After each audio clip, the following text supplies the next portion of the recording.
bar mitzvah, the confirmation in the Catholic Church. He bombed Iraq.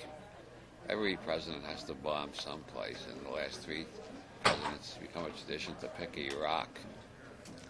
I don't know why. Maybe they just threw a dart at a map and ran, okay, for the next 3 presidencies, we start by bombing Iraq, then we move on to bombing other places that are more important to us or something. I don't know how they choose. I'm supposed to be talking, I guess we're all here now, or are we? Is there anybody here who isn't quite all here?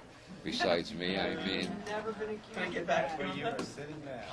Well, I'm supposed to be talking about a new map of consciousness, which is really based on the 8 circuits of the nervous system as described by Timothy Leary. Has anybody here ever heard of Timothy Leary? Well, I'll begin with the last conversation I ever had with Timothy Leary. For 2 years, everybody knew he was dying. He put a big sign over his door saying, the mother of all parties. And invited everybody he ever knew to drop by and watch him die and enjoy the process. He made the death process into a game, an ecstatic sport, a lot of fun, chiefly with the aid of synthetic heroin, nitrous oxide, marijuana, morphine, cigarettes, and a lot of booze. and plenty of congenial company and intelligent conversation. And so if any of you are planning to die of cancer soon, remember how Leary handled it. Synthetic heroin, morphine, marijuana, nitrous oxide, booze, and lots of intelligent and humorous friends. Anyway, as I was leaving the last time I was there, knowing it might be the last time, not knowing how many days he had left, I said, Timothy, I want to tell you something. I've met Buckminster Fuller, and I still think you're the most intelligent person I've ever met. I've met George Carlin, and I still think you're the funniest person I ever met. Tim, you are wonderful. And he looked up at me and he said, Bob, you're a great judge of character. And off I went, and we never spoke again. A month after his death. If you'd like, you can use this. Anybody having any trouble hearing me? Yes. You mean most of you can't hear me and you haven't been complaining? Boy, what a crowd of saints and martyrs. Would you like to hold it? Well, no. Is it close enough now? Okay, everybody in the back who missed all the Leary material, you can ask somebody in the front what the hell I don't think I should do it all over again. And besides, I probably can't remember it. I have found a new way to get high and stay spaced out for hours, and the government can't take it away from me. It's called senility. It has 4 major characteristics. The first is increase in long-term memory. I can wheel myself from my computer room to my kitchen or walk on my walker. And on the way there, I can remember a fist fight I had with a kid named Billy Batson when I was in 1st grade, which was 63 years ago. And I can remember what he looked like. I can remember the look on the face of the nun who tore us apart and told us no fighting was allowed in the schoolyard. It all comes back. Then the second thing is decrease in short-term memory. I get to the kitchen and I can't remember what I went to. And the third, I forget what the third is. And the fourth is I don't give a fuck anymore. Which is my version of an old Chinese proverb. The wise are Confucian in good times, Buddhist in bad times, and Taoist in old age. I think I'm old enough to be a Taoist now. And after years of vehement and passionate study of the ideograms of the Tao Te Ching, I think I've summarized it all into a couple of words. Fuck it. If you can't fuck it, ignore it. It'll go away. Well, you know why there are so many different translations of the Tao Te Ching? Because Chinese ideograms aren't like alphabetical languages. To translate from any language to another is difficult, almost impossible. There's an Italian proverb, which I used to be able to say in Italian, but due to my increasing senility, I just forgot it, so I'll say it in English. To translate is to betray. That's true from any Indo-European language to another. When you get outside the Indo-European framework and you start translating from the Chinese, you got a million possible alternatives of what kind of English. In the first place, the Chinese doesn't have the subject-predicates form. If you translate the way the ideograms flow, you sound. Don't take my water away. At the end of this, I'm planning to do a high diving act. Some people think this really is water.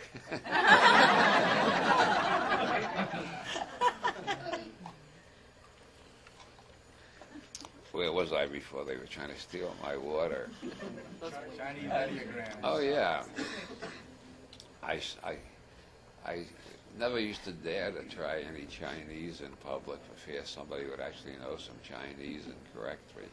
I got very stoned at the Prophets Conference in Palm Springs, and I actually quoted someone, the Chinese woman sitting at the table, and she said, "Say, your accent is quite good." Hell, I thought my accent was absolutely abominable. Maybe she was overly polite. A lot of Orientals do. It's part of their culture to be very, very polite. So maybe she was just humoring a crazy old man. But anyway, I take it. Maybe my Chinese. So I'm going to give you a bit of the Tao Te Ching. Ren fa di fa tien, tien fa dao, dao fa tsu ran. Now you know everything you need to know about Zen Buddhism. All you got to do is translate the ideograms, and I'll do them one time. Ren is the easiest one. It means humanity or people. Now we come to the hardest one, fa. As a noun, it means a model or a copy or something a sculptor makes as a rough sketch, or it means what they use in casting metal. First they make the impress on clay, and then they pour the metal in it. It takes the form of the impress. That's fa. But fa is also a rough draft of a statue. And it's also a process. You might say an actor fa. That means the actor is playing the role deeply. So fa has so many meanings that to say T means earth. So human beings, fa, earth. They're modeled by earth, or they are a model of earth, or earth is modeling them, or they're modeling it all into the subject-predicate form. But let's leave it out of the subject-predicate form and just say humans model earth. No, you might take model as the verb there. Humans modeling earth. Okay, then the second stanza was Ti Fa Tien. That's earth, fa, the universe. Make up your own mind what fa means from the context. It's like I say, it's copying, modeling, faking, counterfeiting, art, or just the influence of one thing on another. Now we come to the third line, which gets more interesting. Tian Fa Dao. The universe, Fa Dao. What's Dao? Well, sometimes translated the way, sometimes the path, sometimes nature, sometimes nature's way, sometimes nature's process. Ezra Pound translates it the process. So far we got humanity shaped by earth, earth shaped by universe, universe shaped by the process. Well, the universe is not a static thing, but something that's evolving and growing and changing all the time. And now we get to the real killer, Fa, Dao Fa Tsu Ran. Dao is some kind of intelligent movement, by the way. It's got the ideogram for intelligence and the ideogram for moving feet in it, so it's moving intelligence. By the way, I should have told you that right away, shouldn't I? That would help you with the Dao. The Fa is the kind of model you use in metalworking. That's what it was in way back at the dawn of Chinese history when the language was being formed. Now we come to Tsu Ran. Tsu is easy. It means self or person or the one you're talking to. Or it can mean somebody you're honoring, like Kung Fu Tzu, Lao Tzu, Monk Tzu, etc. Ron is, I give up on Ron. I forget. Well, Alan Watts translates Sue Ron as self-such, if that helps you in any way. I think the best translation is Tao Fat Sue Ron. The Tao just happened. Tao happens. Tao happens. Shit happens. You ever notice you never see a shit happens bumper sticker on the back of a Rolls Royce? Well, I have been illustrating a simple principle in neurolinguistic programming. The language you speak tremendously influences, some would even say determines your perceptions. You just can't perceive outside the language structure you're familiar with until you get the third joint goes around. But aside.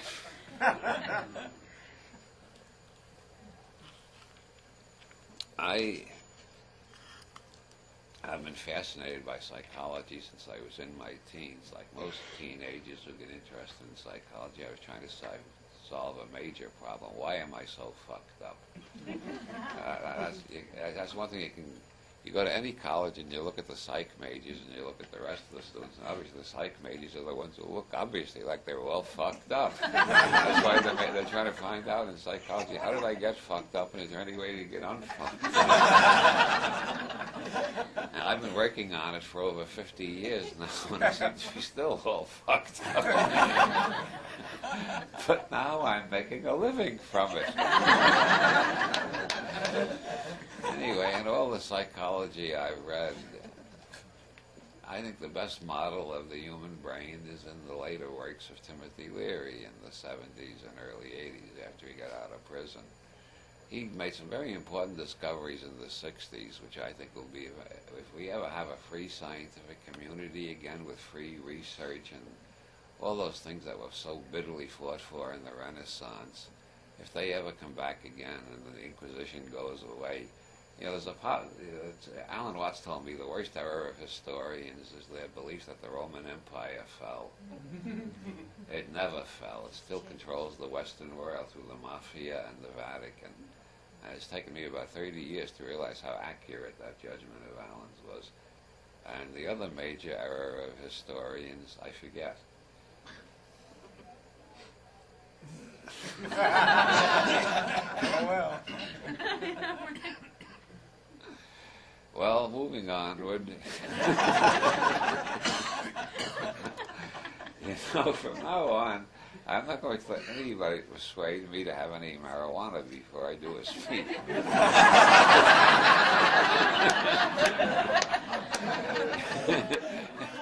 It tends to produce even more hilarious laughter on the part of the speaker than the part of the audience. And the flow is not quite even. But then again, the flow of my presentation never has been quite even.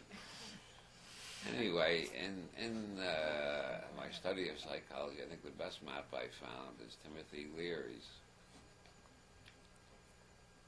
And this divides the brain and the whole nervous system. You can't separate the brain from the nervous system. The brain gets messages from all over the body.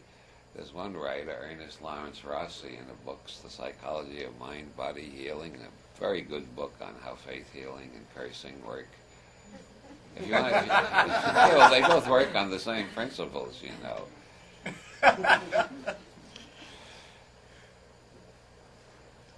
He uses the term brain-body, one word without even a hyphen in it. Einstein revolutionized physics by joining space and time into space-time. And now when physicists are forced by circumstances or problems they're facing to have to refer to either space or time alone, they put space in quotation marks, space in quotation marks hyphen like, space-like intervals, and time in quotation marks like intervals, because the space-time continuum makes much more sense than trying to divide them into space and time.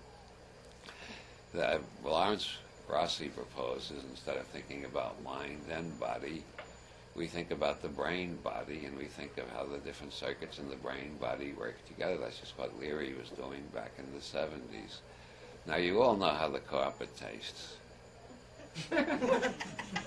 You all know what this kind of slipper tastes like. You know how the flowers in the pot, we must have some flowers around. You know how those flowers have their taste. You know how the dirt in the flower pot tastes. You know all those things. You've forgotten most of them, but you spent the first several months of your life crawling around, tasting everything, and your parents.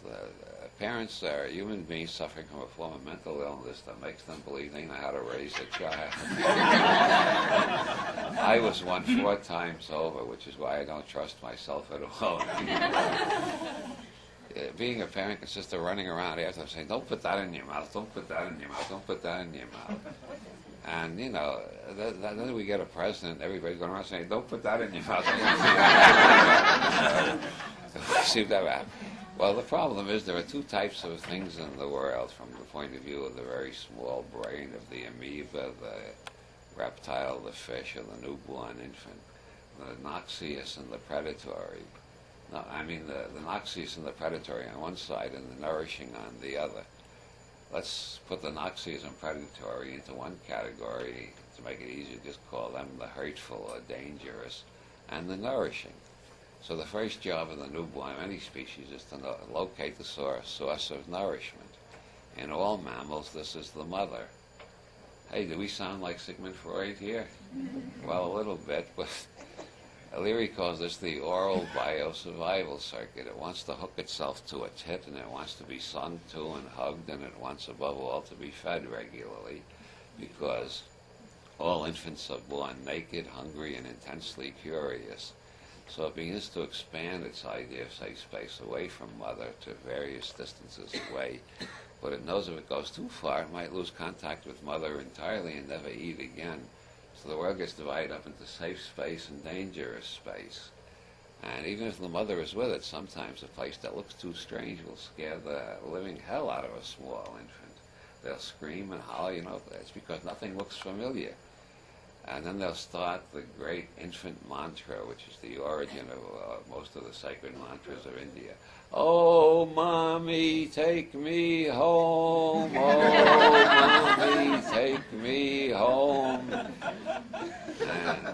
And this is because it takes a long time to get used to how many noxious and dangerous things there are, especially if you get the fascinating idea of getting something into the socket on the wall, on the bottom of the wall there, which is as high as you can reach at that age. And you finally do manage to get something in there. Something terrible happens, and you see smoke coming out of your ears, and your parents having heart attacks and screaming, and somebody's trying to dial 911, and they keep getting 411, and you're lying there. Wow, what the? So you begin to realize this is a dangerous planet we got born on. This is a dangerous universe. So you've got to be very careful to distinguish safe space from unsafe space. And these are the basic parameters of the infant biosurvival cycle, which we all still have in us. That's part of our brain. Every time we turn the corner, the infant biosurvival cycle goes on. Is this safe or is it dangerous?